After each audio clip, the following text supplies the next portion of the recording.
लड़की का नाम कमाली था। ये दोनों लड़का और लड़की परमात्मा ने मृत जीवित किए थे किसी विशेष परिस्थिति में। तो ये कुल परिवार था परमात्मा का।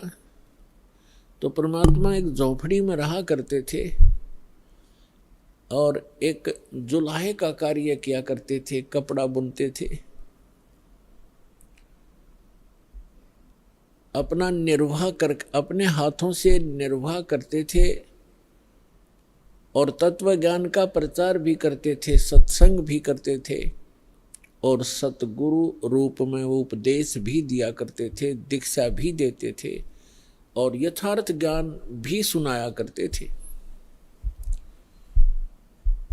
तो वो परमात्मा 600 वर्ष पहले आए थे और वो परमेश्वर की महिमा उन्होंने स्वयं ही अपनी महिमा आप ही बताई है कि चारों युग में मैं आया हूं। प्रत्येक युग में, सतयुग में सत सुकृत कै टेरा, त्रेता नाम मुनींदर मेरा, द्वापर में करुणा में कहाया, कलयुग नाम कबीर दराया।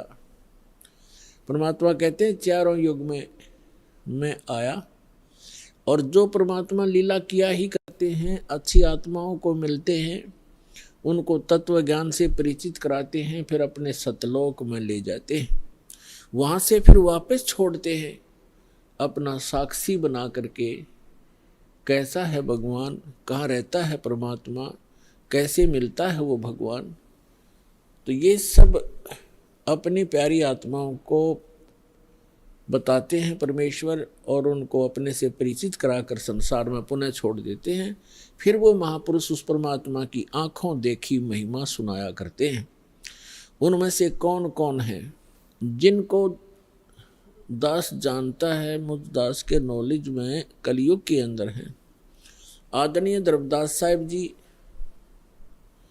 आदरणीय मलुकदास साहिब जी, आदरणीय नानक साहिब जी, आदरणीय दादू साहिब जी, आदरणीय गरीबदास साहिब जी गांव छुड़ानी जिला झज्जर वाले, आदरणीय घीसा दास साहिब जी गांव खेखड़ा जिला मेरठ उत्तर प्रदेश वाले, आदरणीय स्वामी रामानंद जी काशी वाले।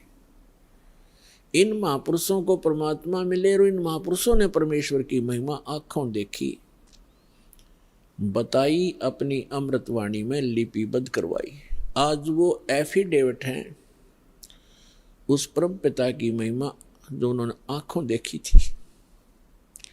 तो पुण्यात्माओं, परमेश्वर ने कहा है चारों युग में संत पुकारे, कूक कहा हम हेल रे, हीरे माणिक मोती बरसें, ये जग चुगता डेल रे। परमात्मा बताते हैं कि चारों युग में मेरे से परिचित मेरे संतों ने मेरे द्वारा बताई गई यथार्थ भक्ति विधि का डंडोरा पीटा, मुनादी करी, अनाउंसमेंट की खूब जोर जोर से,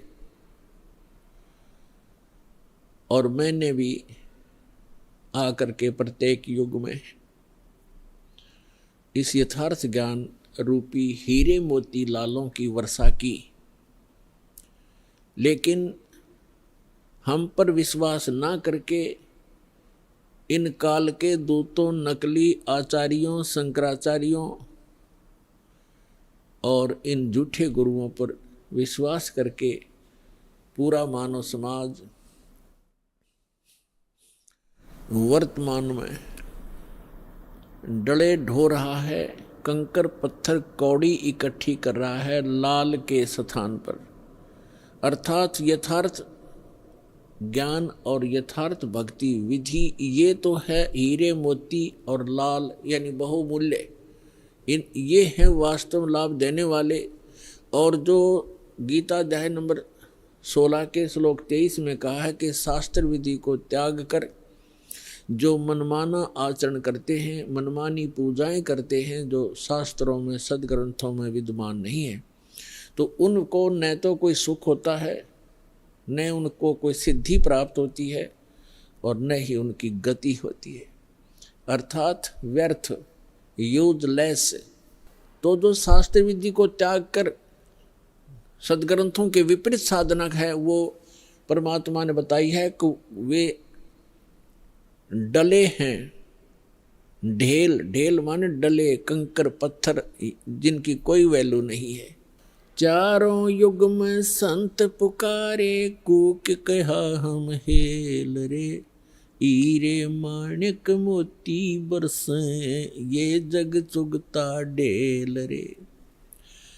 पर भी लेन जात है दुनिया, हमारा ज्ञान किन्हे ना सुनिया। परमात्मा कबीर देव जी, कबीर साहब जी बता रहे हैं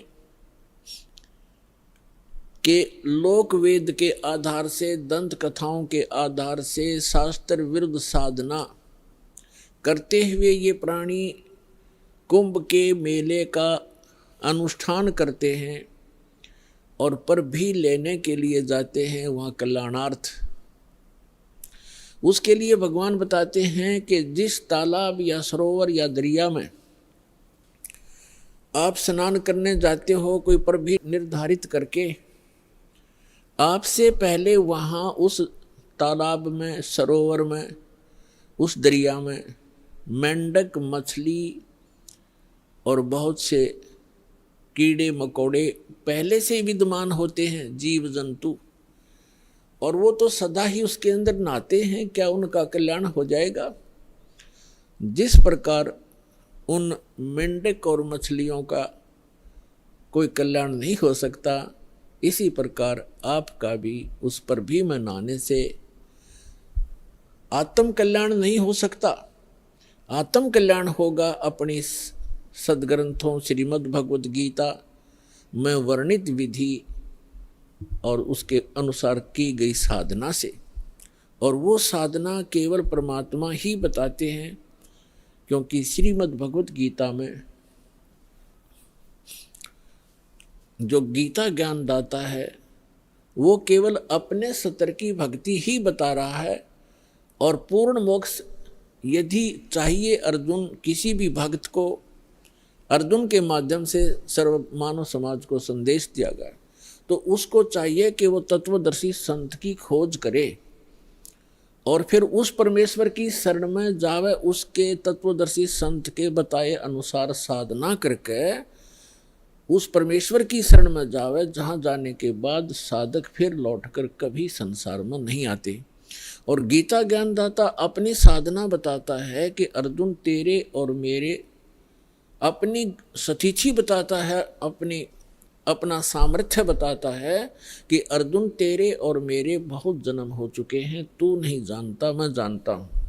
श्रीमद् भगवत गीता अध्याय नंबर 4 के श्लोक नंबर 5 और 9 में, श्रीमद् भगवत गीता अध्याय नंबर 2 के श्लोक 12 में, गीता अध्याय नंबर 10 के श्लोक नंबर 2 में गीता ज्ञानदाता स्पष्ट करता है कि अर्जुन तेरे और मेरे बहुत जन्म हो चुके हैं, तू नहीं जानता, मैं जानता हूं।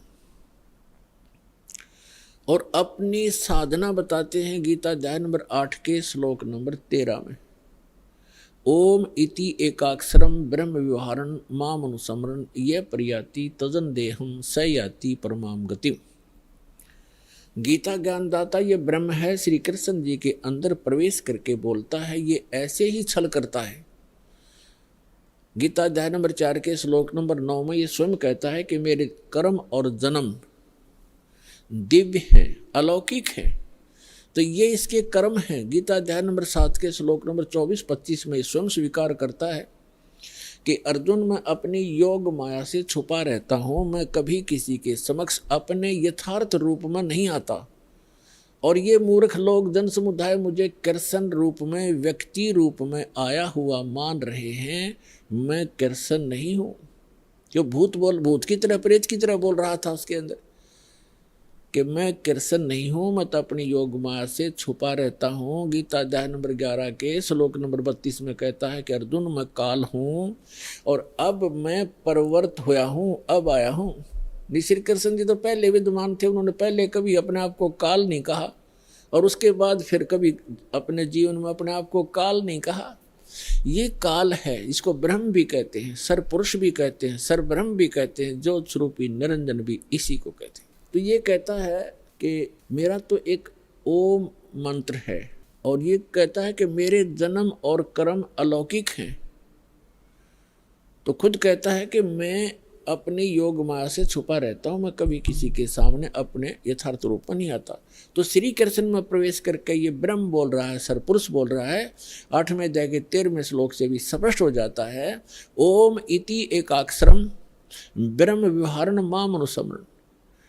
माम ब्रह्म, मुझ ब्रह्म का केवल एक ओम अक्षर है, उच्चारण करके सिमरण करता हुआ यह प्रियाति तजन देहम, जो शरीर त्याग कर जाते हुए इसी का सिमरण करता हुआ जाता है, स याति परमाम गतिम, वह परम गति को प्राप्त होता है। यानी ओम से मिलने वाली जो परम गति है, ओम से मिलने वाली परम गति क्या है? ब्रह्मलोक में जाता है साधक। और आज तक के ऋषि महर्षियों को इस ओम से आगे कोई मंत्र का ज्ञान नहीं था, और ब्रह्म को ये संपूर्ण पूर्ण परमात्मा माना करते थे। और फिर घुमा फिरा कर इन्हीं ब्रह्मा विष्णु महेश तक ही इनकी बुद्धि की सुई आकर टिक जाया करती थी, क्योंकि इनको कंप्लीट स्पिरिचुअल नॉलेज नहीं था। कारण क्या है कि वेदों में ज्ञान तो उस पूर्ण परमात्मा का अधिक है, ऐसे ही श्रीमद् भगवद गीता में ज्ञान तो पूर्ण परमात्मा का ही संपूर्ण उस अधिकतर है, लेकिन पूजा की विधि केवल ब्रह्म तक की है। और गलती से इन ऋषि महर्षियों ने सतगुरु के अभाव से इस ब्रह्म को पूर्ण परमात्मा भी कह दिया, इसको पूर्ण ब्रह्म भी कह दिया, इसी को पूर्ण ब्रह्म मान लिया ब्रह्म को, जबकि ये स्वयं स्वीकार करता है कि वो परम अक्षर ब्रह्म तो कोई और है, मुझसे भिन्न है, और उसकी साधना करने से पूर्ण मोक्ष होता है। अब प्रसंग चल रहा है, भगवान ने आकर बताया है कि पर भी लेने जात है दुनिया, हमरा ज्ञान किने ना सुनिया। अब पर भी लेने जाते हैं, स्नान करने जाते हैं तीर्थों पर। ये तीर्थ क्या हैं, ये कैसे निर्मित हुए, इसके विषय में ब्रह्म पुराण में, ब्रह्मा पुराण में बहुत विस्तृत जानकारी है, और विष्णु पुराण के अंदर भी। उसमें क्या बताया गया है कि जैसे किसी संत ने किसी सरोवर के किनारे या दरिया के किनारे बैठकर अपनी सुविधा अनुसार, यानी जल की आवश्यकता होती है अधिकतर जीव को नहाने पीने वस्त्र आदि धोने के लिए, और साथ में फिर भक्ति करते हैं, उनके किनारे बैठ कर के उन्होंने अपने अनुष्ठान किए। जैसे भी उनको गुरु मिले, जैसा भी वो अध्यात्म मार्ग से परिचित थे, उस आधार से उन्होंने वहाँ भक्ति करी बैठ के, और वहाँ से जो साधना उन्होंने की, उस साधना अनुसार अपना शरीर त्याग करके वो चले गए उस लोक को, उस स्थान को प्राप्त कर गए जहाँ की उसने साधना की थी।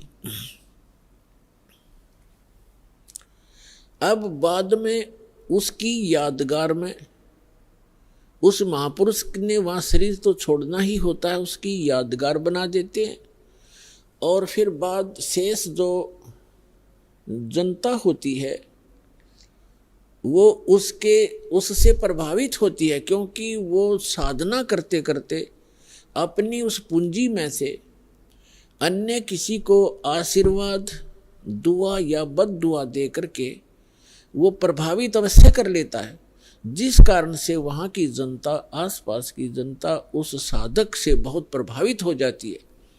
उसके बाद उसकी मृत्यु के उपरांत वहाँ एक उसकी समाधि बना देते हैं, वहाँ पूजाएं शुरू कर देते हैं, और फिर उसको वहाँ उसके मत्था टेकने लग जाते हैं, और उसको तीर्थ नाम दे दिया जाता है। अपुणात्मा परमात्मा ने आके ये निष्कर्ष दिया है कि जैसे अमरनाथ कैसे बना, अमरनाथ की स्थापना कैसे हुई, ये कैसे वेल नोन हुआ, सुप्रसिद्ध क्यों हुआ? भगवान शिव ने पार्वती जी को ये अनमोल मंत्र दिया था जिससे मोक्ष संभव है। और वो कौन सा मंत्र दिया था? जो 5 नाम का ये दास आपको देता है। प्रथम मंत्र में बीच बीच के जो 5 मंत्र हैं, ये शिव जी ने इस मंत्र का ज्ञान था और इसी को ये अमर मंत्र मानता था। एक तो पुण्यात्मा, हमें कंप्लीट स्पिरिचुअल नॉलेज ना होने से, संपूर्ण अध्यात्म ज्ञान ना होने से, हम इन नकली संतों के द्वारा घने भ्रमित हो गए। हम क्या सोचते हैं कि गुरुजी ने मंत्र दे दिया, नाम दीक्षा दे दी, और फिर क्या होता है, उन भ्रमित लोगों के पास जाकर के आप उनसे फिर प्रभावित हो जाते हो, जिनको कंप्लीट स्पिरिचुअल नॉलेज नहीं है, जिनको पूर्ण अध्यात्म ज्ञान नहीं है। तो वो क्या पूछते हैं आपसे कि आपने दीक्षा ली है वहाँ से बरवाला से, कितने दिन हो गए? 1 महीना, 2 महीने, 1 वर्ष, 2 वर्ष, जैसा भी जिसको। फिर वो पूछते हैं क्या आपको भगवान दिखाई देते हैं, भगवान के दर्शन होते हैं? अब आपके पास इसका कोई उत्तर नहीं। तो पुण्यात्माओं, कहने का भाव ये है कि दास जो आज प्रसंग आपके समक्ष स्पष्ट करना चाहता है, एक विषय स्पष्ट करना चाहता है कि परमात्मा की प्राप्ति, परमात्मा के दर्शन से, मोक्ष की प्राप्ति परमात्मा के दर्शन से नहीं, उस परमात्मा के मंत्र से होती है। पहले तो ये प्रसंग स्पष्ट करते हैं कि अमरनाथ की स्थापना कैसे हुई। पुण्यात्मा, हमने पुराण बहुत पढ़ी हैं, पवित्र पुराण, लेकिन हमारे धर्म गुरु कोई निष्कर्ष हमें निकाल कर दे नहीं पाए, और जिस कारण से हम ऐसे उन कथाओं को याद अवश्य कर लेते थे, लेकिन हमें उनका कोई सिर पैर का पता नहीं था। जैसे पार्वती जी के 107 जन्म हो चुके थे, 108वां जन्म वो जी रही थी। भगवान शंकर वही होते थे, उनकी तब तक मृत्यु नहीं हुई थी, और पार्वती जी की 107 बार मृत्यु हो चुकी थी। और भगवान शिव जब पार्वती जी की मृत्यु होती थी बड़े व्याकुल होते थे, उनका बहुत बुरा हाल हो जाता था उस पार्वती की मृत्यु के उपरांत, उसके वियोग में। एक समय की बात है कि भगवान श्री राम वनवास के अंदर सीता जी के अपहरण के उपरांत वृक्षों से डकरा रहा था, रो रहा था, सीता की खोज पूछ रहा था, मृगों से लिपट रहा था। ऊपर से आसमान से पार्वती और शिव देख रहे थे। भगवान शिव ने श्री रामचंद्र जी अर्थात विष्णु जी को प्रणाम किया। पार्वती जी ने देखा कि किसको प्रणाम कर रहे हैं, नीचे एक व्यक्ति रो रहा है पृथ्वी पर। पार्वती जी ने पूछा आप किसको प्रणाम कर रहे हो? भगवान शिव ने कहा कि नीचे देखो, ये भगवान को प्रणाम कर रहा हूं। कि वो व्यक्ति रो रहा है? पार्वती ने पूछा कि हाँ, ये भगवान है, परमात्मा है। पार्वती जी कहने लगी भगवान और रो रहा है? भगवान कैसे हो सकता है जो ऐसे डकरा रहा है जनसाधारण की तरह? यानी विष्णु जी थे वो, और विष्णु जी भगवान शिव के बड़े भाई हैं। अपने बड़े भाई को वो नमस्कार कर रहे थे। पार्वती जी ने नमस्कार नहीं किया और कहा मैं इसकी परीक्षा लूंगी और सीता रूप बना कर जाऊंगी यदि ये मुझे पहचान लेंगे तो मैं मान लूंगी कि ये भगवान है। भगवान शिव ने कहा कि यह गलती मत करना, यदि तू सीता रूप बना लेगी तो मेरे काम की नहीं रहेगी। उस समय तो पार्वती जी ने कह दिया कि नहीं जाऊंगी, परीक्षा नहीं लूंगी।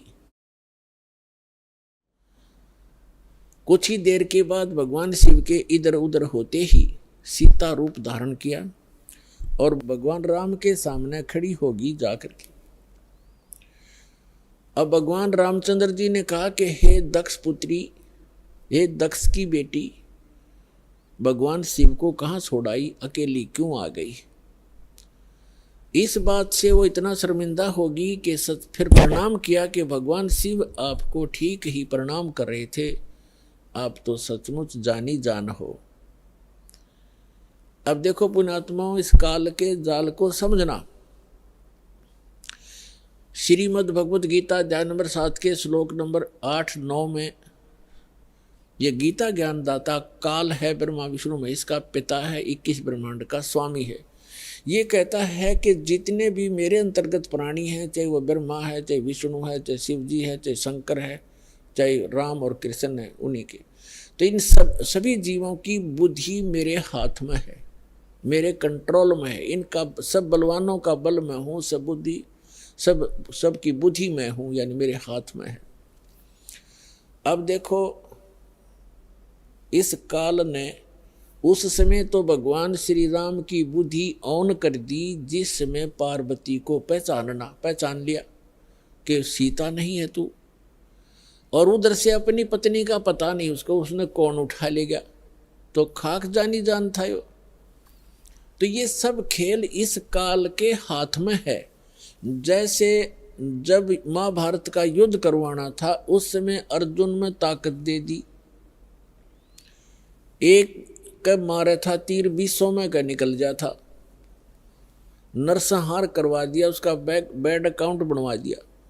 फिर वही अर्जुन जिस समय भगवान श्री कृष्ण जी की मृत्यु हो गई थी और सभी यादव, भगवान श्री कृष्ण का पूरा कुल आपस में लड़का मर गया था, कत्लेआम कर दिया था। 56 करोड़ यादव दुर्वासा जी के श्राप से आपस में लड़ मरे थे।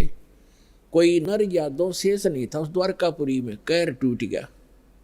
उस समय श्री कृष्ण जी के आदेश अनुसार अर्जुन उन गोपियों को, वहाँ की सभी औरतों को लेकर वापस आ रहा था इंद्रप्रस्थ।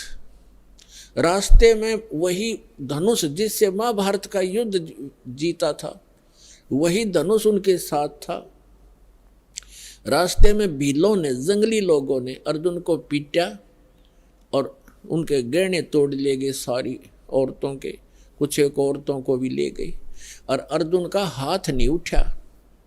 उस समय अर्जुन रो रहा है कि कृष्ण बड़ा छलिया था, इसने जब युद्ध करवाना था तब तो मुझे शक्ति दे दी, अब वही मेरा गांडीव धनुष है, वही मैं अर्जुन हूँ, आज मेरे से ये उठ नहीं रहा है। तो यहाँ परमात्मा कहते हैं, भोले आदमियों तुम कहते हैं मूल लहे ना मूर्खा, गिनते हैं क्यों डारे। मूल लहे ना मूर्खा, ये गिनते हैं क्यों डारे, कि तुम इस जड़ से परिचित नहीं हो। इस सारे एपिसोड का जो भी महाभारत वगैरह हुए हैं, इसकी मूल कौन था? ये काल था। ये काल है, जब इसने अपना उल्लू सीधा करवाना तो पावर दे देता है, जब उसकी ब्रेन मट्टी होनी है छोड़ देता बाढ़ में जाओ। तो अर्जुन खड़ा खड़ा पिट रहा है। तो कहने का भाव ये है कि अब एक ही आज के सत्संग में आपको काल का बहुत सा जाल समझ में आओगा, और जिन पूजाओं को हम किया करते थे वो भी एक काल जाल ही आपको स्पष्ट होगा। अब क्या हुआ, पार्वती जी वापस आ गई कैलाश पर्वत पर अपने महल में। उधर से भगवान शिव की बुद्धि खोल दी काल ने, और उसके मन में ये पक्का हो गया कि यह अवश्य परीक्षा लेकर आई है। भगवान शिव ने पूछा कि पार्वती परीक्षा ले आई तो झूठ बोल दिया पार्वती ने, परीक्षा नहीं ली अविनाशी, परीक्षा में ना गई कितना भी। तो भगवान शिव की वह बुद्धि खोल दी, उसने देखा वो अपनी दिव्य दृष्टि से सचमुच ये जाके आई है। तो भगवान शिव ने पार्वती जी से पति पत्नी का नाता तोड़ दिया, रहते वहीं पर, लेकिन उनसे वो पति पत्नी वाला व्यवहार बंद कर दिया। वो जान गई अपनी गलती से कि मेरी गलती से सारा काम हुआ है। भगवान शिव ने बताया कि आपने मेरी मां का रूप बना लिया, क्योंकि भगवान विष्णु उनके बड़े भाई हैं और लक्ष्मी उनकी विष्णु जी की पत्नी यानी बड़े भाई की पत्नी भाभी मां के तुल्य मानी जाती है। तो उसने कहा कि तूने मेरी माँ का रूप बना लिया, मेरी भाभी का रूप बना लिया, इसलिए तू मेरे लिए पत्नी रूप में स्वीकार्य नहीं रही। तो उधर से पार्वती ने एक दिन देखा, 2 दिन देखा, 10 दिन, 1 साल, वह दुखी होगी। और जब बच्ची दुखी हो जाती है तो कहाँ आश्रय तकती है, अपने पीहर जाती है माता पिता के यहाँ।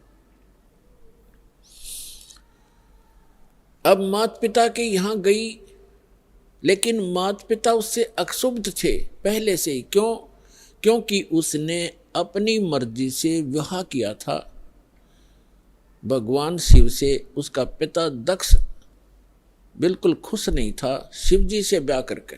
अब वो अपनी मर्जी से विवाह करके आई थी, दक्ष दुखी थे उससे।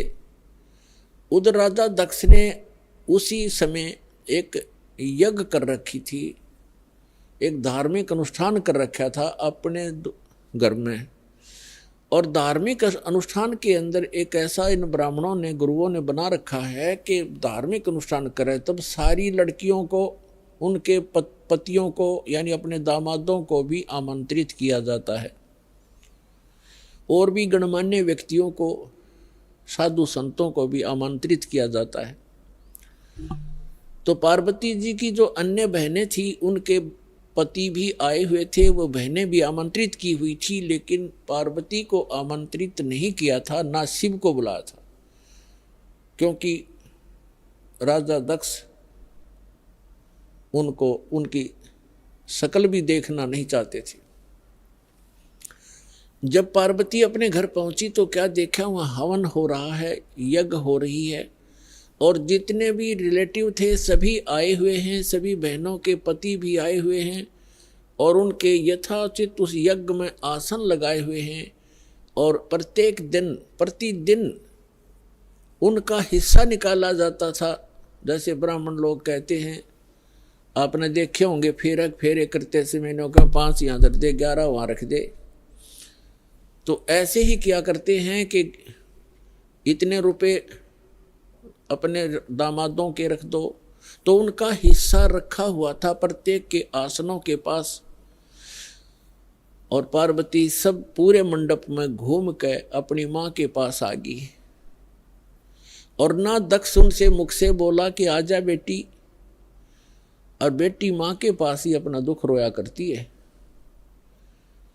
अपनी माँ के पास जाके कहने लगी, माँ आपने यज्ञ कर रखा है, धर्म यज्ञ कर रहे हो, और हमारे को आपने आमंत्रित नहीं किया, क्यों नहीं किया?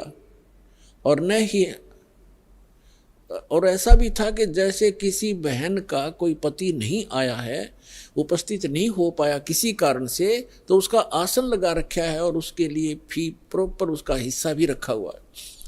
तो पार्वती जी ने कहा अपनी माँ से कि आपने ना तो अपने दामाद को आमंत्रित किया, ना मुझे किया, ना उसका आसन लगा रखा है। ऐसा भेदभाव तुमने क्यों किया हमारे से? तब माँ ने कहा कि बेटी, ना तो तू मानती मेरी बात, ना तेरा पिता मानता। तूने भी अपनी मर्जी से विवाह किया था, इससे तेरा पिता क्षुब्ध है, और ये इस कारण से तुम्हें बुलाया नहीं। तो पार्वती जी ने अपने पिता से प्रश्न किया कि आपने न तो अपना दामाद बुलाया, ना मुझे आमंत्रित किया, क्या मैं आपकी बेटी नहीं?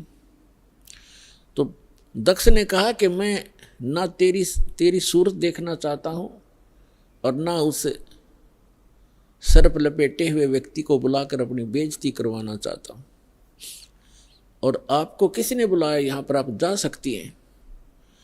इस अपमान को वो पार्वती सहन नहीं कर सकी और एक बहुत बड़ा हवन कुंड बना रखा था को 7-8 फुट नीचा, और उसमें ये क्योंकि राजा का यज्ञ ब्राह्मण कुंड से अपने घर से डालना था कि घेर कर लकड़ और सोवा बरबर कड़छे घेरे पूरे लोटे के लोटे और डीक पड़े हवन की। तो पार्वती ने कहा कि मैं करवाती हूँ तेरा यज्ञ संपूर्ण। ऐसा क्षुब्ध हुई, इतना गुस्सा मान के, और हवन कुंड में छलांग लगा कर जल गई। जल्दी सी हवन कुंड को बुझाया गया, तुरंत ही उसको निकाला गया, सारा शरीर जल गया, लेकिन अस्थि शेष रह गई, अस्थि पिंजर शेष रह गया। भगवान शिव को पता चला, ये बहुत लंबी कथा है। भगवान शिव ने फिर अपने ससुर का सिर भी काट दिया था, उसने काट दिया था भैरव ने, जैसा भी। तो फिर क्या हुआ कि भगवान शिव जब आए तो उसने उस पार्वती के कंकाल को, जो केवल अस्थि पंजर था पूरे बॉडी का, उसको पार्वती जान के मोहवश इतना अंधे हो गए और उसको सीने से लगाकर 10,000 वर्ष तक पार्वती पार्वती करते फिरते गए रहे। एक दिन भगवान ने सुदर्शन चक्र से उस पार्वती के टुकड़े टुकड़े कर दिए, उस अस्थि पिंजर के। तो उसके विषय में बताते हैं कि जहाँ नैन गिरी वह नैना देवी, जहाँ धड़ गिरी उसकी वहाँ पर वैष्णो देवी। ऐसे वैष्णो देवी और नैना देवी की स्थापना हुई क्योंकि वहाँ इन पार्ट्स ऑफ द बॉडी को, शरीर के अंगों को, जहाँ नैन गिरी थी वहाँ उनकी समाधि दे दी और उसकी एक यादगार बना दी कि यहाँ पर ऐसी घटना घटी थी, कहीं आने वाले समय में कोई इन ऐतिहासिक और पौराणिक बातों को झूठा ना सिद्ध कर दे, इसलिए वो यादगार बनाई थी। और आज वहाँ पूजाएं शुरू होगी। ऐसी जहाँ धड़ गिरा था वहाँ पर वैष्णो देवी बना दी, एक यादगार बना दी और उसको मंदिर का रूप दे दिया, जैसे कि आने वाले समय में ये चिन्ह बना रहे, ये अवशेष बने रहे। इस प्रकार ये हमारे धार्मिक तीर्थ बने। हम फिर जाने लगे, वहाँ श्रद्धा से मत्था टेकने लगे, चढ़ावा दान दक्षिणा करने लगे, फिर पुजारी बैठा दिए, अब वहीं घंटी बजा के हम कल्याण मोक्ष समझने लगे। तो अध्यात्म ज्ञानहीनता के कारण हम ऐसा कर रहे थे, ये डले ढो रहे थे। अब जो प्रसंग चल रहा है कि पार्वती जी का फिर नेक्स्ट जन्म जब हुआ, हिमालय के जन्म हुआ और शिव से विवाह हुआ। और भगवान शिव क्या करते थे कि जितनी बार भी पार्वती की मृत्यु हुई, उनके कंकाल को यानी रूंड को, इस हड्डी के सिर के ऊपरले हिस्से को वो निकाल लेते थे और उसको एक धागे में डाल करके रखते थे, ताकि वो गिनती करते थे कि कितनी बार इसकी मृत्यु होगी। 107 कंकाल सिर के भगवान शिव ने टांग रखे थे डोरी में, रस्सी में।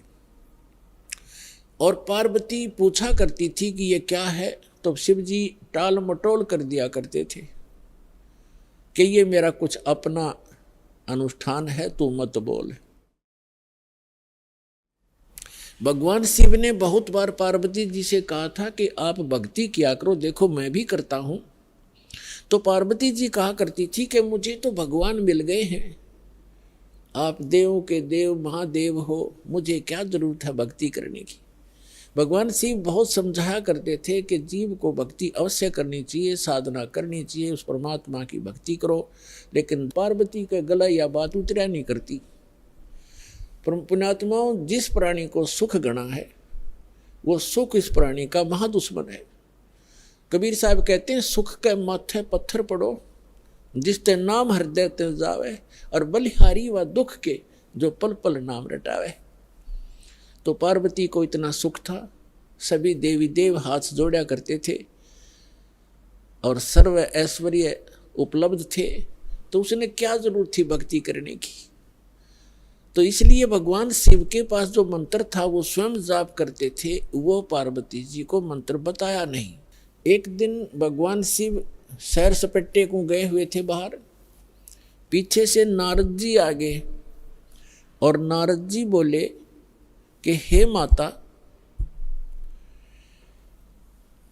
आप जन्म और मरण के दुख को सहन कर रही हो और आपके घर में एक ऐसी अनमोल वस्तु है जिसके सेवन करने से आपका ये जन्म और मृत्यु मिट सकता है। तो पार्वती जी ने पूछा कि भाई नारद, ऐसी कौन सी वस्तु है, मुझे तो मालूम नहीं। उस नारद जी ने बताया कि आप भगवान शिव के पास एक मंत्र है, अमर मंत्र, और वो किसी को नहीं बताते और स्वयं मंत्र का जाप करते हैं, जिस कारण से वो अमर हैं। और उस मंत्र के अभाव से आप जन्म और मृत्यु को प्राप्त होते रहते हो। आपका 108वां जन्म है और भगवान शिव कांस्टेंट चल रहे हैं,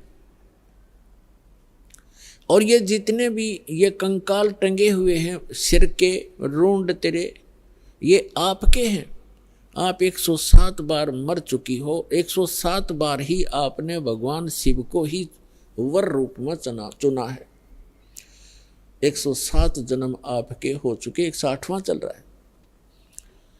तो पार्वती जी का यह बात खटकेगी कि सचमुच ये मेरे ही सिर हैं, अगर आपके ही हैं ये। लेकिन ये बात गले नहीं उतरे कि भगवान शिव के पास ऐसा मंत्र और मुझे ना दिया हो, मुझे ना देवे, क्योंकि वो मुझे बहुत प्यार करते हैं, मेरे लिए वो सर्वस्व सौंप सकते हैं, सब कुछ दे सकते हैं। ये नहीं हो सकता नारद जी। नारद जी कहने लगे कि देख ले माता, अभी तक आपने उनको एज ए हस्बैंड ट्रीट किया है, एज ए गॉड ट्रीट नहीं किया। अभी तक आपने उसको पति रूप में व्यवहार किया है, आपने उनको भगवान नहीं समझा। और जब तक आपके हृदय में यह डिमांड नहीं होएगी,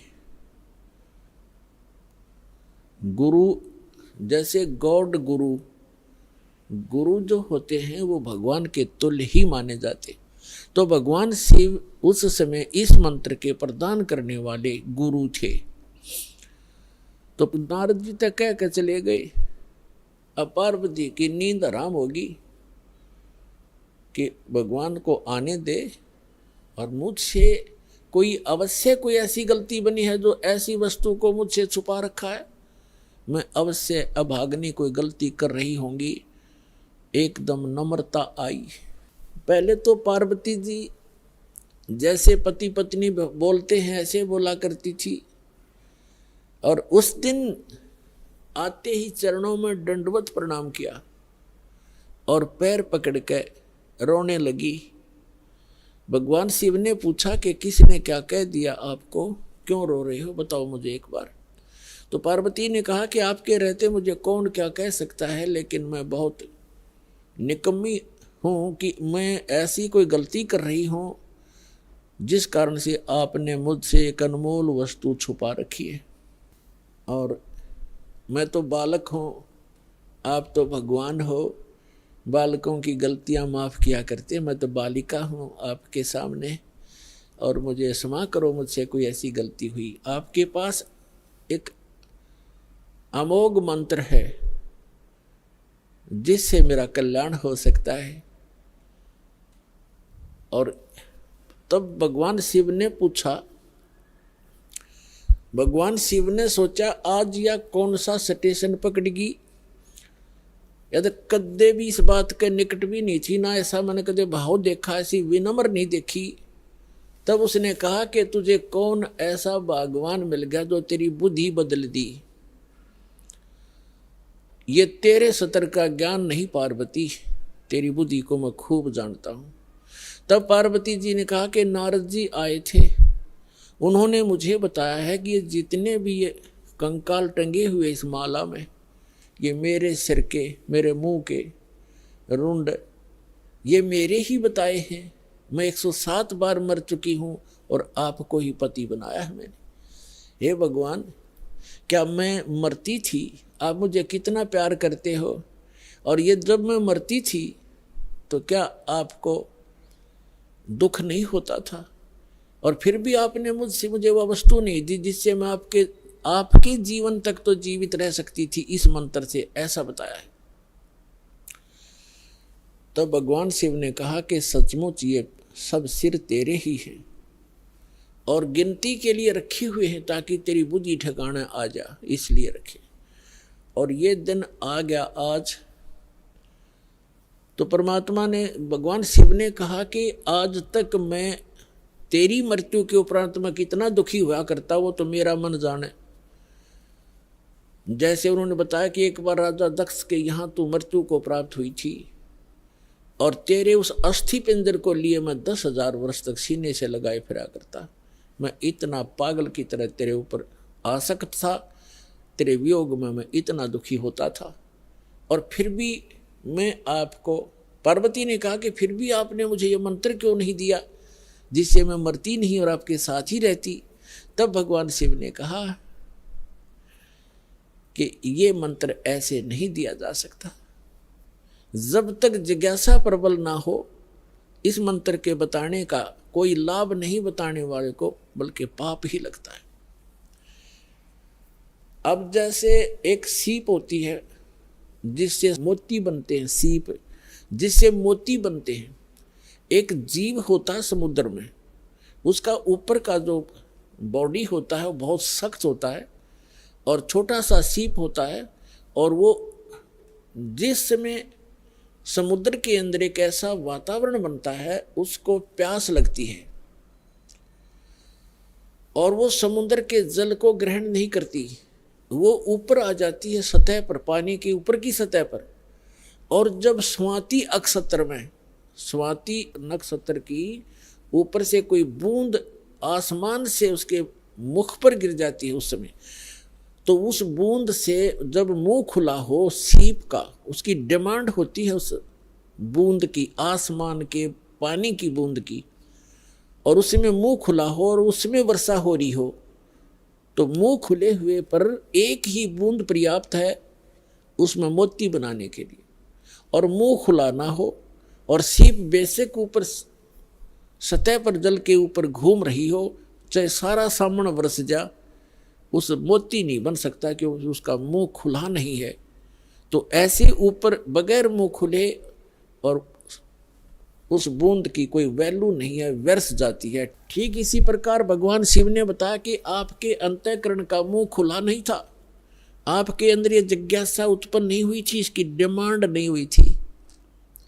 और आज नारद जी ने आपके अंदर ये प्रेरणा पैदा करके आपके अंतःकरण की वो डिमांड प्रेरित कर दिया, आपको आपकी प्रबल इच्छा होगी। अब ये मंत्र दूंगा पार्वती तो तेरा काम करेगा। पहले मैंने बहुत बार कोशिश की थी कि आपको ये मंत्र दूं, लेकिन आपने तो कान्ना पे कटाड़ी सारी बात, और कभी भी नहीं आपने भक्ति करने की सोची भी नहीं। अगर आप मेरे ज्ञान को सुनती तो मैं ये मंत्र आपको प्रेरित करके ये मंत्र भी देता, लेकिन ये ऐसा अनमोल मंत्र है, बगैर जिज्ञासु के और प्रबल इच्छा हुए बिना ये देना व्यर्थ होता है। इसलिए मैंने आपको मरते हुए भी देखा, मैं रोता भी था, डकराता था, टक्कर मारता था, लेकिन ये अनमोल वस्तु दे नहीं सकता था। तो पुण्यात्माओं, उस मंत्र को कितना कॉन्फिडेंस रखा गया था भगवान शिव के द्वारा। पार्वती के अतिरिक्त उन्होंने किसी को ये मंत्र फिर खोला भी नहीं। अब पार्वती से कहा कि इस मंत्र को मैं उस स्थान पर दूंगा कोई अन्य जीव जंतु ना सुन ले। तो वो कहाँ ले गए उनको? वहाँ ले गए जहाँ आज अमरनाथ नाम से स्थान प्रसिद्ध है। वहाँ एक उस स्थान पर एक सूखा वृक्ष था, सूखा वृक्ष खड़ा था, उसके पत्ते नहीं थे, टहनी अवश्य खड़ी थी, पत्तों रहित सूखी। और उसकी एक खोगड़ माने वृक्ष के अंदर एक उसके तने में एक सुराख बन जाता अपने आप ही कुदरती। और उसमें एक मादा तोते ने अंडे दे रखे थे, उत्पन्न कर रखे थे। एक तोते के अंडे थे उसमें। तो भगवान शिव ने देखा कि आसपास, क्योंकि अगर कोई हरे वृक्ष के नीचे बैठते हैं तो कोई ना कोई पक्षी भी आकर बैठ सकता था, दिखाई नहीं देता। इसलिए ऐसे सूखे वृक्ष के नीचे बैठे जाकर कि कोई पक्षी भी निकट आवेगा तो पता लग जाएगा। तो उससे पहले भगवान शिव ने अपने दोनों हाथों को ऐसे जोर से बजाया 3 बार, और इतना भयंकर नाद हुआ, आसपास के पक्षी और पशु सैकड़ों किलोमीटर दूर उड़कर चले गए, इतने भयभीत हो गए। और जो अंडे थे वो भी बच्चे बनकर उड़ गए। एक अंडा वो खराब था, डिफेक्टिव था, वो वहां रह गया। अब पुण्यात्मा देखना, ये है कंप्लीट स्पिरिचुअल नॉलेज, ये संपूर्ण अध्यात्म ज्ञान है। अब आप देखते हो जैसे अस्थि उठाते हैं, अस्थि फूल उठाते हैं, जो हार्ड जीव के, मनुष्य के, स्त्री या पुरुष के जला दिए जाते हैं, शरीर को अंतिम संस्कार कर दिया जाता है शरीर का, उसके बाद उसके कुछ कण हड्डियों के बच जाते हैं, उनको फूल बोलते हैं, अस्थि बोलते हैं। उनको वहाँ से उठाया जाता है उस राख से, और कहाँ डाल के आते हैं? गंगा में, दरिया में। क्यों डालते हैं? ये तो एक बहकाने वाली बात है कि वहाँ गति करवाने जाते हैं।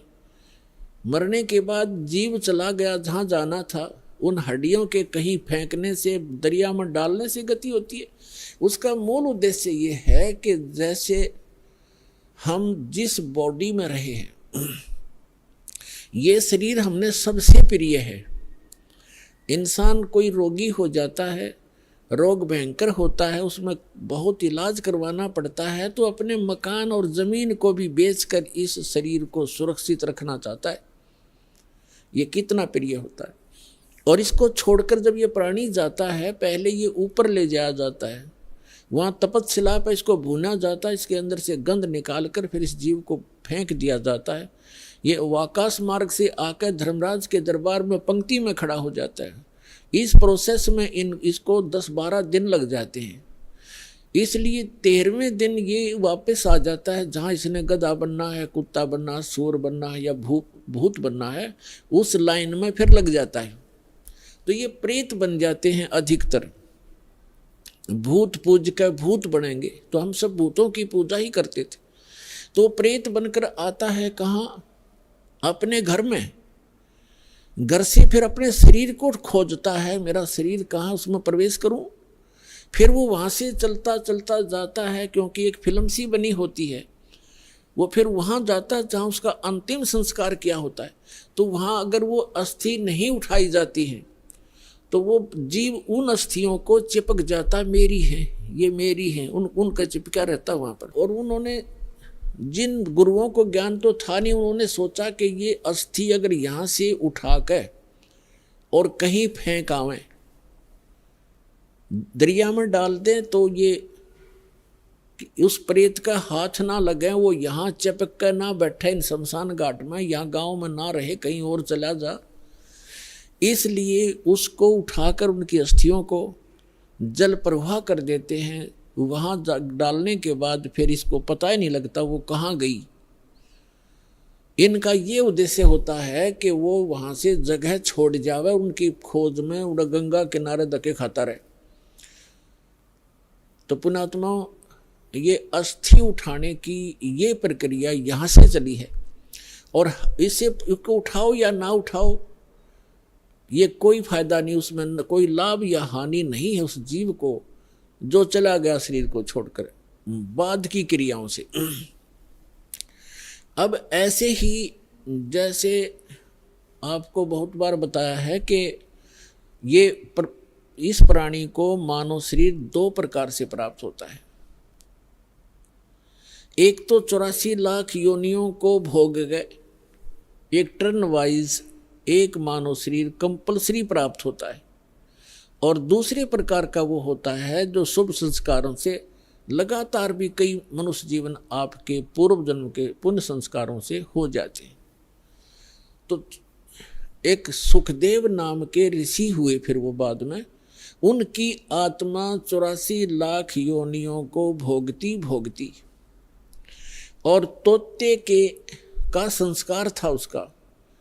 अब तोते में उसका इतना ही संस्कार था कि उस गंदे अंडे में ही उसकी वो अंडा उसके निमित्त था वो अंडा। जैसे गर्भ में ही कई बच्चे मर जाते हैं तो उनका उतना ही संस्कार होता है उस मनुष्य जीवन का, तो वो पूरा कर लिया उसने। एक मनुष्य जीवन गर्भ में मर जाना, बाहर आते ही मर जाना, इस तरह।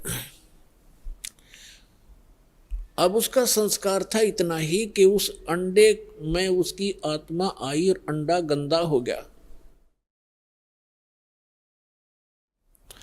अब उसके बाद भी वो उसका चिपका रहा कि मेरा है, वो आत्मा वही रही, और बाकी अंडे जो स्वस्थ थे भगवान शिव की अपनी जो धारणा से कि आसपास कोई अंडा हो वो भी स्वस्थ हो जाए, तो वो उस ताड़ी बजाने से अंडे बच्चे बनकर और पक्षी बनकर उड़ गए। अब वो संस्कार था उसका ऐसा ही निर्धारित था कि वहाँ भगवान शिव कथा सुनावेगा पार्वती को, और उसके संस्कार से फिर वो परमात्मा, क्योंकि कोई भी ज्ञान उपदेश दिया जाता है पहले सत्संग किया जाता है। तो भगवान शिव ने पार्वती को पहले उस अमर परमात्मा की कथा सुनाई कि कोई ऐसी शक्ति है, इनको वैसे ज्ञान नहीं, लेकिन वेदों से जैसा इनको ज्ञान प्राप्त हुआ तो ये बता रहे थे कि पार्वती उस परमात्मा की भक्ति करनी चाहिए, उस भगवान की भक्ति से जीव का मोक्ष होता है। और मानव शरीर, इन देवताओं को भी ये मानव शरीर माना जाता है, और मानव शरीर ये भगवान की साधना उपासना के लिए ही प्राप्त होता है। और फिर वो बताने लगे कि ध्यान लगाओ, मैं बताता जाता हूँ, जहाँ टारगेट मैं आपको बताऊँ आपकी सुरती वहीं पहुँचे। क्या बताया कि मूल कमल जो गुदा के पास है, रीढ़ की हड्डी के अंदर की तरफ, उसमें गणेश जी का वास है और उसका किलियम जाप है, और ऐसे इसको ऐसे ऐसे बोल है। फिर बताया कि उससे 2 उंगल ऊपर सावित्री और ब्रह्मा जी का कमल है, उसका ये मंत्र है। फिर बताया शरीर के इसके ऊपर नाभि कमल है, उसमें विष्णु और लक्ष्मी का वास है, और वहाँ पर ये मंत्र है जो आपको दिए जाते हैं, इनको जाप करो।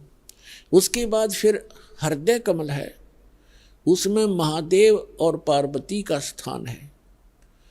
अपनात्माओं, ये लीला आपको बहुत देर से समझ में आओगा। ये ज्ञान आपको पहले भी बताया है कि ये काल क्या लीला करता है। ये एक ब्रह्मांड के सर्वोपरि शिखर में, चोटी में, वहाँ 3 स्थान बनाकर रहता है, और वहाँ 3 ही रूप धारण कर लेता है, और वहाँ इस दुर्गा के ये 3 ही रूप बनाकर अपने साथ रखता है।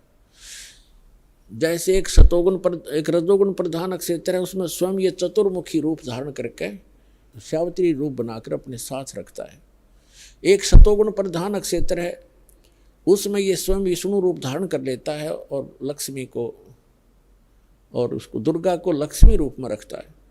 और तीसरा वहाँ पर एक तमोगुण प्रधान क्षेत्र है, उसमें ये स्वयं अपना शिव रूप धारण करके, जैसा शिव आप देखते हो, और उसके 5 मुख हैं, उसके शिव के भी 5 मुख हैं। वहाँ पर जब ये बनाता है वो 2-1 भी रख लेता है, ऐसा इसकी लीला। तो वहाँ 10-10 भी मुख बना सकता है ये वहाँ। 10,000 तक ये मुख बना सकता है ये काल। तो वहाँ ये शिव रूप में रहता है और दुर्गा को पार्वती रूप में रखता है। तो जो हमारे कमलों के अंदर जो हमने जो दिखाई देंगे देवता, वो वही उसी का रिफ्लेक्शन दिखता है। और वहाँ के इन स्थानों के इंचार्ज ये इनके पुत्र होते हैं, जहाँ इनके कार्यालय हैं, जैसे शिवपुरी है, विष्णुपुरी है, ब्रह्मापुरी है, ये अलग है। और वहाँ पर रिफ्लेक्शन उसका ही आता है। और वहाँ जो जीव इस मंत्र का की साधना करते हैं, उनकी साधना का अकाउंट ये इसके पुत्र रखते हैं।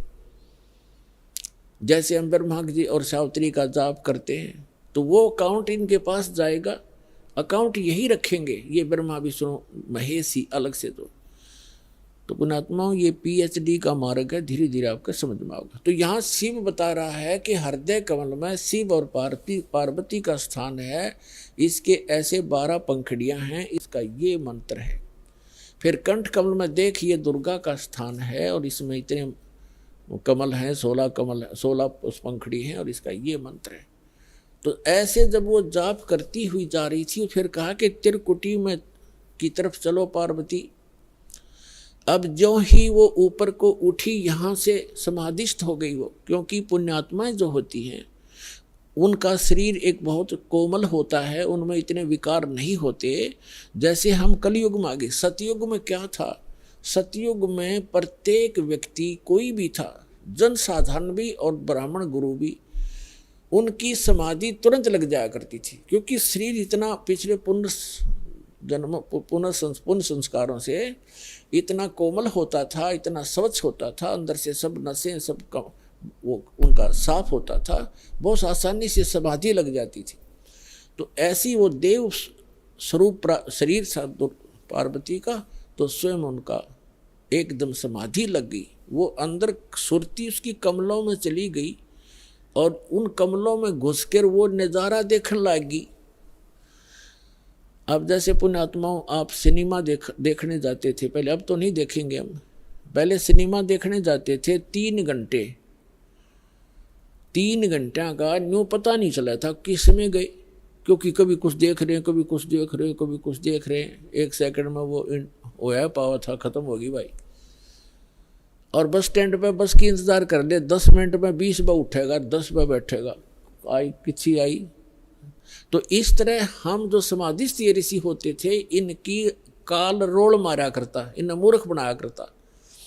जैसे किसी भी एक कमल में ये प्रवेश कर गए, एक कमल जैसे टीवी चैनल में कोई चैनल ऑन कर लिया और उसमें जो भी नज़ारे हैं वो यहाँ से बिल्कुल हटकर हैं, और वो ऐसे दृश्य हैं यो मन देखता देखता दंग रह जाता है, इसको पता नहीं चलता कितना समय बीत गया।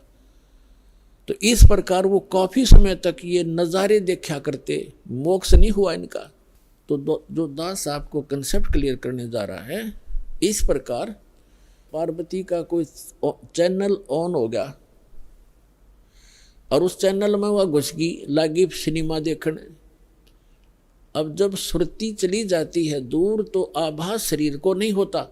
जैसे हमने कई बार देखा कि बातें कर रहे होते हैं बस स्टैंड पर, और कुछ जो हमें नहीं ज़रूरत जिन व्हीकलों की, जैसे हम इंतज़ार कर रहे हैं बस की, अरे कोई ट्रक आ गया और उसके हमारे पास से गुजर गया हॉर्न देता हुआ, हमें पता भी नहीं वो हॉर्न कब देकर बजा के चला गया।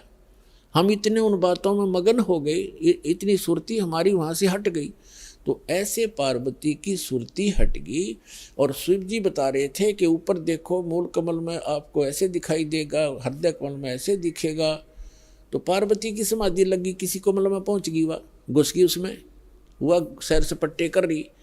उधर से वो गंदा अंडा जो था तोते का, वो स्वस्थ हो गया भगवान की चर्चा सुन के। और एक महापुरुष के मुख से वो जल्दी असर करती है। तो उसी समय वो स्वस्थ होकर अंडे से बाहर निकल कर बच्चा भी बन गया तोते का। और वो तोता फिर भगवान शिव बता रहे हैं कि ये मंत्र जाप करो, इसको ऐसे ऐसे जाप करो, किलियम किलियम जपो गौरा, सुन मंडल में पहुँचा बोरा। इस प्रकार फिल्म प्रकरण है, फिर बताएंगे। और ऐसे हरियम हरियम जपो, तो सारा बता रहा था। तो वो बता रहा था, पहले तो पार्वती कह रही थी हाँ ऐसा ऐसा है, हाँ जी हाँ जी। तो फिर तोता लग गया कहने, हाँ जी। अब पार्वती तो समाधिस्थ, भगवान शिव ने अला के देखा हुआ तो समाधिस्थ हो रही है, और हाँ जी की आवाज कहाँ से आ रही है। तो जब उसने देखा कि अवश्य यहाँ कोई व्यक्ति है, इधर उधर देखा तो तोते ने सोचा है भी शिव जी पकड़ेगा, तेरी टिटवी दाबेगा।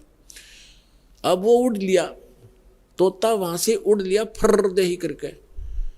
अब शिव जी ने देखा कि इसने मेरा मंत्र प्राप्त कर लिया, तोता बड़ा बदमाश होता है, यो किताब बोलेगा इसने।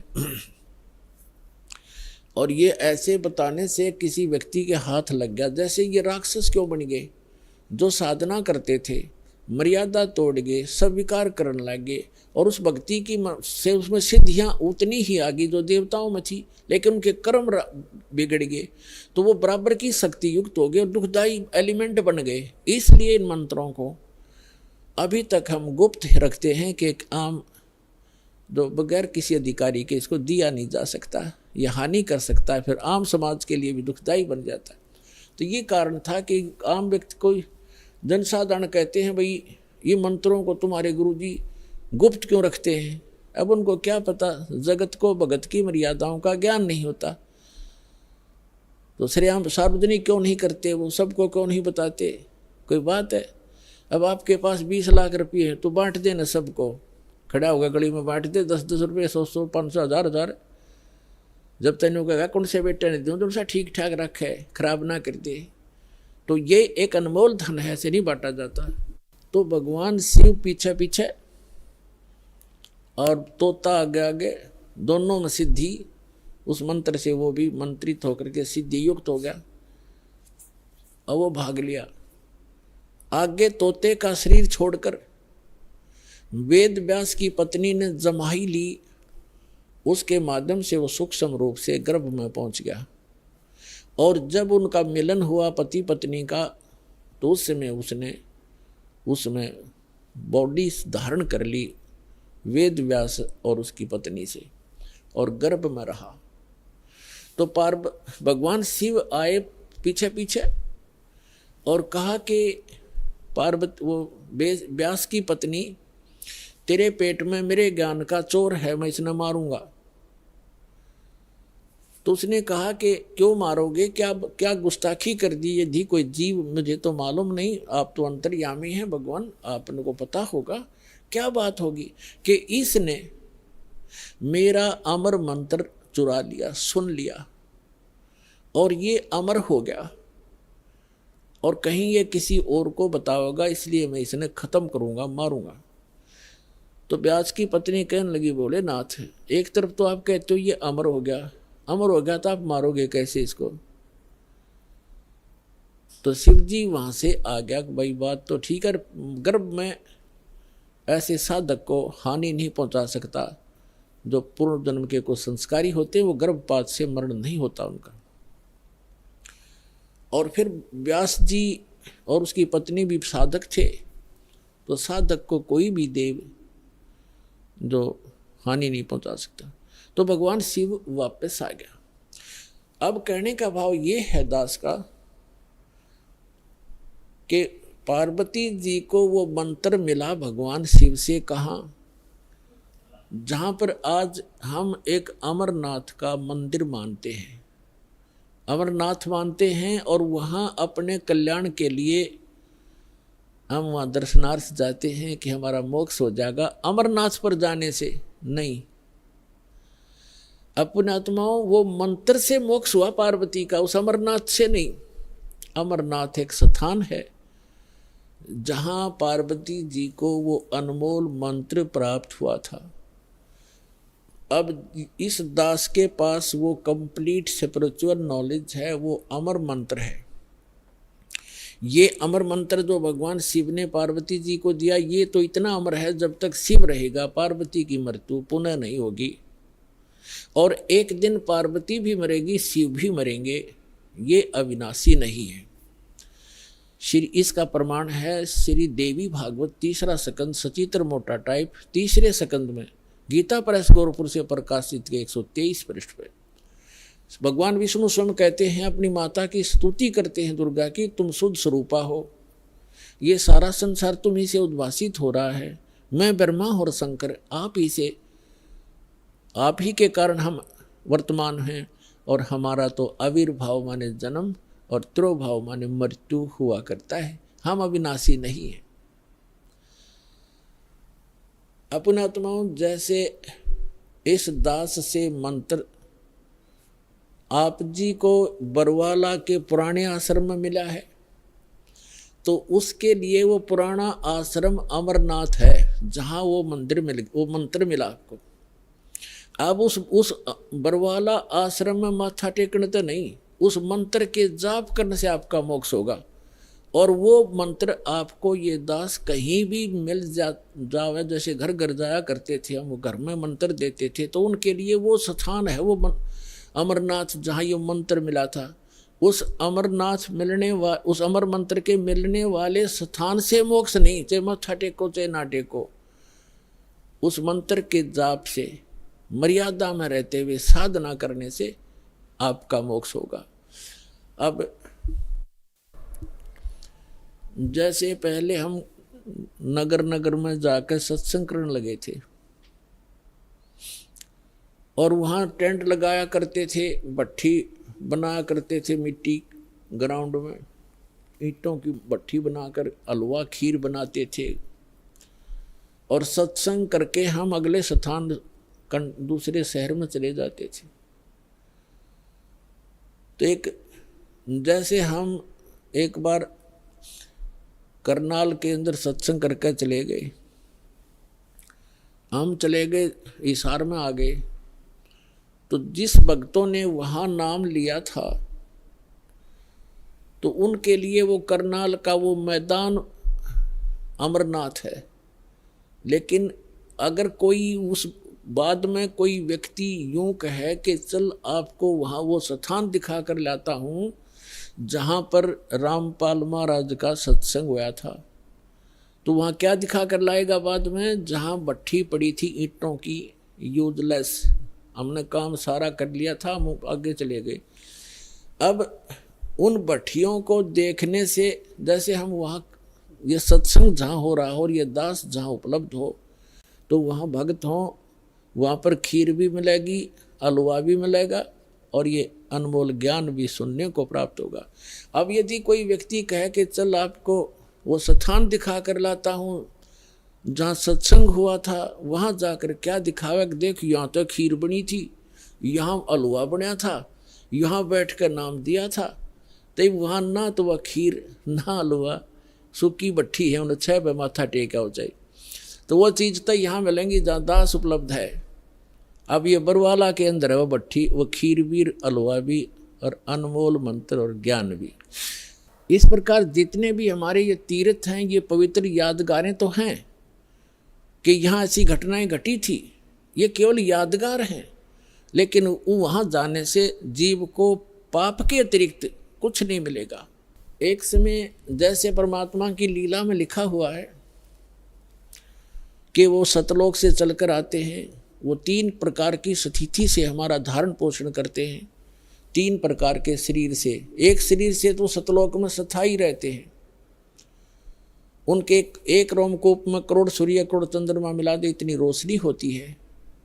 और दूसरा वो करते हैं लीला, जैसे प्रत्येक युग में एक शिशु रूप धारण करके एक लीला करते हैं, उनको निसंतान दंपति उठा ले जाते हैं, धीरे धीरे बड़े होते हैं, और जो वो क्रियाएं कर रहे होते हैं माता पिता, वही क्रिया करते हुए एक जन साधारण जैसा जीवन जीकर वो परम पिता दिखाते हैं, ऐसी लीला किया करते हैं। और दूसरी प्रकार की स्थिति में वो कभी भी कहीं पर भी आकर के साधु रूप में प्रकट हो जाते हैं, अच्छी आत्माओं को मिलते हैं, उनको ज्ञान देते हैं, उनको अपने से परिचित कराते हैं, जो भटक रही होती है उनकी प्यारी आत्मा। ऐसे ही एक धर्मदास नाम के महापुरुष वैश्य थे, बनिए थे,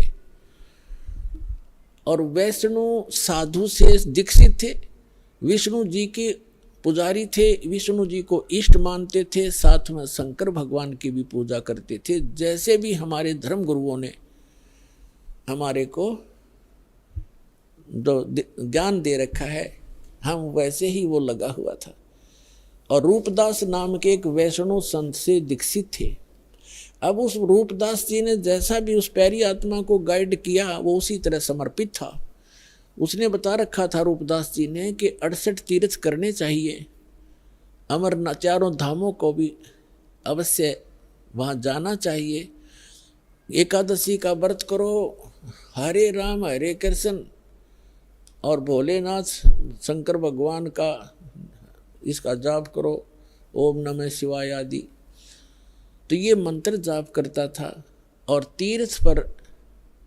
तीर्थ भ्रमण के लिए वो चले वहाँ से। जब भगवान उनको मिले उस समय लगभग 80-82 वर्ष की उम्र थी, 85 वर्ष की उम्र थी धर्मदास जी की। तीर्थ यात्रा पर गए हुए थे मथुरा के तालाब में, जहाँ भगवान, जैसा कि हमारे धर्म गुरुओं ने बता रखा था कि यहाँ श्री कृष्ण गौ चराया करते थे, इस सरोवर में नहाया करते थे, गौओं को पानी पिलाया करते थे। तो उस श्रद्धा से सभी वहाँ उस तीर्थ पर जाते हैं और फिर गिरिराज के चक्कर लगाते हैं। अपने आत्माओं, ये भोली आत्मा ये तो कहती हैं कि रामपाल तो हमारे देवी देवताओं को, धार्मिक तीर्थों को जो है अच्छे नहीं बताता। अब विचार करो, जिस गिरिराज यानी गोवर्धन पर्वत की आप महिमा गाते सुनाते हो, उसकी लीला क्या है। जैसे धर्मदास जी को परमात्मा मिले, फिर उनसे पूछा कि आप, ये लंबी वार्ता है, समय थोड़ा है, लेकिन आज जो दास बताना चाहता है कि तीर्थों पर और इन ऐसे यादगार स्थानों पर जाने से जीव का मोक्ष नहीं और केवल पाप ही होते हैं, पुण्य नहीं। क्योंकि पुण्य तो इसलिए नहीं कि शास्त्र, वो श्रीमद् भगवद गीता में वर्णन नहीं उसका, और जो शास्त्र में वर्णित साधना नहीं है वो अध्याय नंबर 16 के गीता के मंत्र 23 में स्पष्ट ही कर दिया है कि शास्त्र विधि को त्याग कर जो मनमाना आचरण करते हैं उनको कोई लाभ नहीं होता, ना सुख होता, ना गति होती, और ना ही उनको कोई सिद्धि प्राप्त होती, यूजलेस। तो धर्मदास जी को परमात्मा एक जिंदा महात्मा के रूप में मिले। पहले तो उनकी वो गीता का पाठ कर रहे थे भगवान, पहले तो तालाब में नहाए, फिर विष्णु जी की एक मूर्ति सालग्राम था, उसको नहाया धोया, नए कपड़े पहनाए, पुराने कपड़े धोकर सुखा दिए भगवान के। फिर धूप दीप दे करके उसको जो ऐसे धूप धाप दे कर ला गया गीता का पाठ करने। परमात्मा निकट से बैठ के 20-30 फुट की दूर, 50 फुट की दूरी पे, और ध्यान से सुन रहे हैं, जैसे बहुत अच्छा लग रहा है। धर्मदास जी ने भी उस दिन एक अध्याय करा करता पाठ, तो उस दिन 4-5 मोटे मोटे से 4-5 अध्याय सुना दिए। ये जान करके ये सामने बैठा एक मुसलमान हमारे धार्मिक ग्रंथ ज्ञान से कितना प्रभावित है। जब सारा कुछ सुना लिया, जो भगवान निकट आकर बैठ गए और कहा, हे महात्मा जी, मैं भटकी हुई आत्मा हूँ। देखो पुण्यात्माओं, हमारे पिता ने हमारे तक पहुँचने के लिए कितना कैसे छल छिद्र करने पड़ते हैं, क्योंकि काल ने हमारी इतनी बुद्धि खराब कर दी इस गलत ज्ञान से, और यह झूठे सुख में इतने रंग दिए। ब्रह्मा विष्णु महेश को इष्ट मानकर हमारी पूजा में, इनकी पूजा में दृढ़ कर दिए। तो अपने आप को एक दास कहते हैं, अज्ञानी कहते हैं, और उस जीवात्मा को विद्वान कहते हैं, महापुरुष कहते हैं और महाराज कहते हैं, क्योंकि वो वैष्णव परंपरा से दीक्षित हो गया था और चौथे आश्रम में चल रहा था, संन्यास ले चुका था लगभग, यानी संन्यास का मतलब भगवान की भक्ति में ही ज़्यादा रहता था। तो उसको कहते हैं भगवान के, हे महाराज जी, मुझे कुछ ज्ञान सुना, आपका बहुत अच्छा ज्ञान लग रहा था मुझे, लेकिन मैं समझ नहीं पा रहा था। तो फिर लगा धर्मदास जी ने बताया कि 68 तीर्थ करने चाहिए, राम कृष्ण का जाप करना चाहिए, ओम नमः शिवाय का जाप, यानी भगवान शिव की भक्ति करनी चाहिए। तो भगवान ने कहा कि मुझे आप अपना दीक्षा दे दो, मुझे, मैं कुछ भक्ति कर लूँ। तो धर्मदास जी ने कहा कि मैं दीक्षा देने का अधिकारी नहीं हूँ और ऐसे कोई दीक्षा देने से कोई लाभ नहीं होता। मैं आपको अपने गुरुजी रूपदास जी से मिला दूंगा, आप उनसे दीक्षा ले लेना, और बगैर किसी आज्ञा से, अधिकारी से, ना दीक्षा लेने वाले को लाभ, देने वाले को पाप गणा। मैं नहीं कर सकता ऐसी गलती।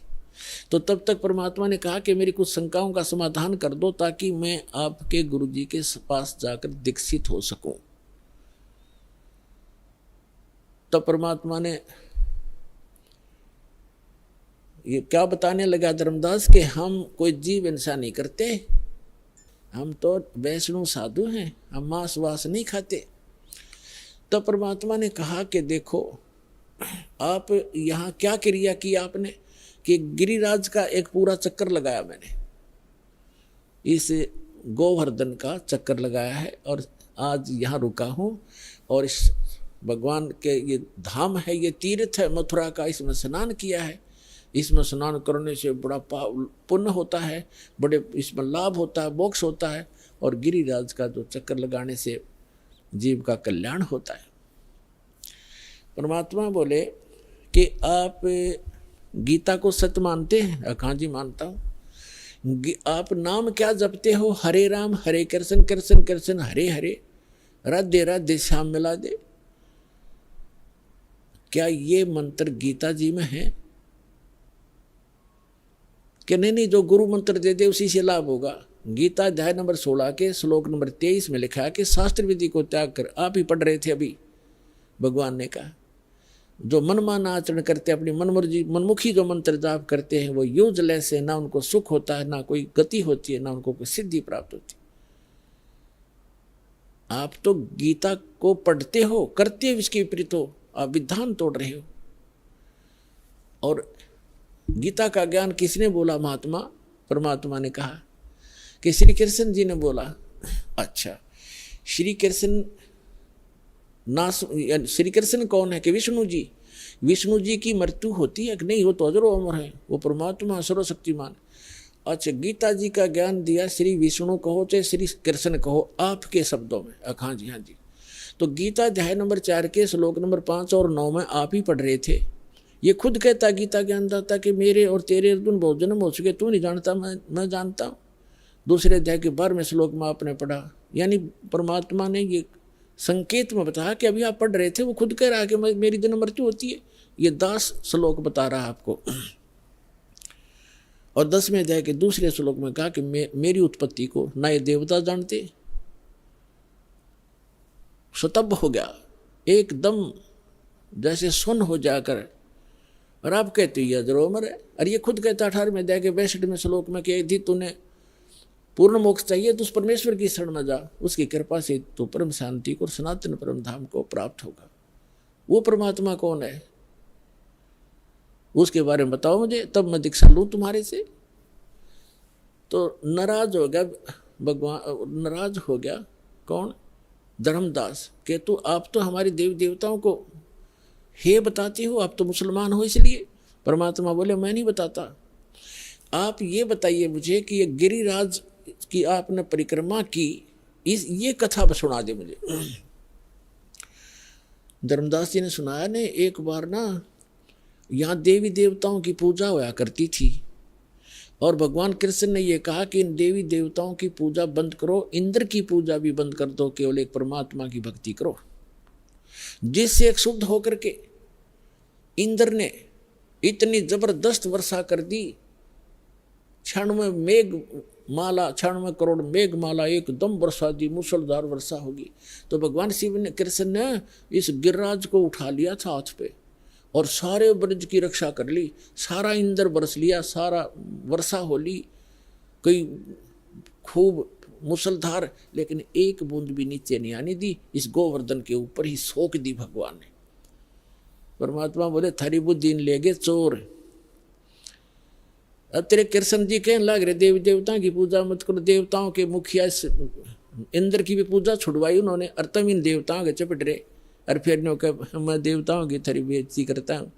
और जिस जोड़ में तू ना आया, इस महीने ने तो छोड़ के वो चले गए। श्री कृष्ण द्वारका में रहा करते थे, वहाँ जाओ ना, वहाँ गड्ढो तुम। अब वो द्वारका भी ना रही, वो समुद्र में डबो दी, इसलिए डबो दी थी कि यहाँ धक्के खाना होंगे ये बोली आत्माएं, मोक्ष होगा भक्ति से। अपने आत्माओं ये ज्ञान है, अभी तक हमने अज्ञान भर रखा था अपने अंदर। ये काफ़ी लंबी कथा, लेकिन शॉर्ट में जो दास बताना चाहता वो इतना ही है। फिर परमात्मा ने कहा कि आप कहते हो कि मैं कोई जीव हिंसा नहीं करते, आप कहाँ से चल कर आए हो? कि बांधवगढ़ से आया हूँ। कहाँ? मथुरा में। कितनी दूरी है, कितना डिस्टेंस है मथुरा और बांधवगढ़ का? धर्मदास जी ने कहा यानी 250-300 मील होगा। कोस, पहले कोस चलती थी, यानी 850 किलोमीटर डिफरेंस है मथुरा और बांधवगढ़ का। तो परमात्मा ने कहा किस साधन से आए आप? धर्मदास जी ने कहा मैं पैदल आया हूँ महात्मा भाई, पैदल आया हूँ जिंदा महात्मा जी, मैं पैदल आया हूँ। तो परमात्मा ने कहा वहाँ से लेकर इस मथुरा तक आपने कितने जीव मार दिए, गिनती नहीं हो। और इस तालाब में नहाए, इस मथुरा के इस तालाब में नहाए, ये लोटा पानी का भर के लाए हो आप, देख इसमें कितने जीव जंतु। ये तो इस 2 लीटर पानी में इतने, और उसमें जिसमें आप मल मल कर नहा रहे थे, कितने जीवों का कचूमर काट दिया धर्मदास, करोड़ों जीव मार दिए इतने। और इंतजार तुम कहते हो मोक्ष होगा, तुम तो पाप के भागी होगे। पृथ्वी ऊपर पग जो धारे है, करोड़ जीव एक दिन में मारे। कहते सत्य ब्राह्मण की है हत्या, जो चौका तुम देव नित्या। ब्राह्मण संस हत्या जो होई, जल स्नान करत हो सोई। अब जैसे आपके शास्त्रों में कहा है कि ब्रह्म हत्या का पाप बहुत भारी होता है, जीव हिंसा ब्रह्म, और जैसे जीव हिंसा ब्रह्म का होता है, वैसे भक्त को मारा जाए और जीव हिंसा होती है। तो कहते एक जो तुम ये खाना बनाने से पहले मिट्टी और गोबर से वो स्थान लीपा जाता था, और कहते हैं आपने जो ये चौका लीपा है जहाँ रोटी बनानी थी, इतने पोर्शन में 1000 करोड़ जीव मार दिए। कहते हैं कि पृथ्वी ऊपर पग जो धारे, करोड़ जीव एक दिन में मारे। जैसे आप सारा दिन घूमते फिरते हो, एक दिन में आप करोड़ों जीवों को नाश मार डालते हो। और कहते हैं जो चौका ब्राह्मण सत्य ब्राह्मण की है हत्या, जो चौका तुम देवो नित्या। जो नित्य तुम लिपा पोती करते हो, इसमें सत्य ब्राह्मण जैसी जीव हिंसा हो जाती है। और ब्राह्मण सेंस हत्या जो होई, जल स्नान करत हो सोई। इस तालाब में नहाते हो ना, इसमें इतने जीव मर जाते हैं, 1000 ब्रह्म हत्या का पाप तुम्हें लगता है। हरी भांति पृथ्वी के रंगा, अंत कोट जीव उड़े पतंगा। खान पान में दमन प्राणी, कैसे पाओ मोक्ष निशानी। तुम खाते हो पीते हो, इसमें भी जीव मरते हैं। आटा गूंदते हो, इसमें भी मरते हो। पोछा लगाते हो, इसमें भी मरते हैं। और तुम कहता है हम जीव हिंसा नहीं करते। अपनात्मा आपके मन में ये बात आएगी कि कहने का भाव ये है दास का कि उस तीर्थ पर जाने और आने में आपने जो पाप जीव मारे वो तो आपके बैड अकाउंट में, और पुण्य एक भी को नहीं, क्योंकि वो सदग्रंथों के विपरीत साधना है। शास्त्र विधि को त्याग कर वो मनमाना आचरण है। तो यहाँ आपके मन में ये शंका आएगी। अच्छा, एक तो ये कंसेप्ट आज का जो सत्संग है, ये कंसेप्ट चल रहा है कि तीर्थ क्या है, ये अमरधाम वैष्णो देवी आदि कैसे बने, ये क्लियर हो गया। एक दूसरा ये था कि भगवान के दर्शन से नहीं मंत्र से मोक्ष होगा। जैसे भगवान, जैसे आप श्री कृष्ण जी, श्री विष्णु जी और श्री भगवान शंकर जी को भगवान मानते हो, जैसे पार्वती से ज़्यादा दर्शन शिव के कोई नहीं कर सकता। वह तो उसकी धर्मपत्नी थी, अर्धांगिनी थी, सबसे ज़्यादा दर्शन वो एक कराया करती, लेकिन मोक्ष नहीं था। उस मंत्र से मोक्ष हुआ। भगवान खुद वो परम अक्षर ब्रह्म 120 वर्ष तक हमारी भारतवर्ष की पृथ्वी पर काशी के अंदर रह कर चले गए, और करोड़ों व्यक्तियों ने दर्शन करे, लाखों ने। मोक्ष नहीं हुआ क्योंकि उनको वो मंत्र प्राप्त नहीं हुआ, उस योग्य वो हुए नहीं कि जिससे वो मंत्र प्राप्त कर लेते, जिससे मोक्ष होना था। तो वो मंत्र और वो समय अब आ गया पुण्यात्माओं। अब ये वो कलियुग का धन्य है आपके माता पिता जिनसे आपका जन्म हुआ, ऐसे समय में जो परमात्मा ने पूर्व निर्धारित किया हुआ था। अब वो समय आ गया है, वो कंप्लीट कोर्स आपको प्राप्त होगा और इस मंत्र से मोक्ष होगा जो आज दास के पास उपलब्ध है। इसको प्राप्त करो और अपना कल्याण कराओ।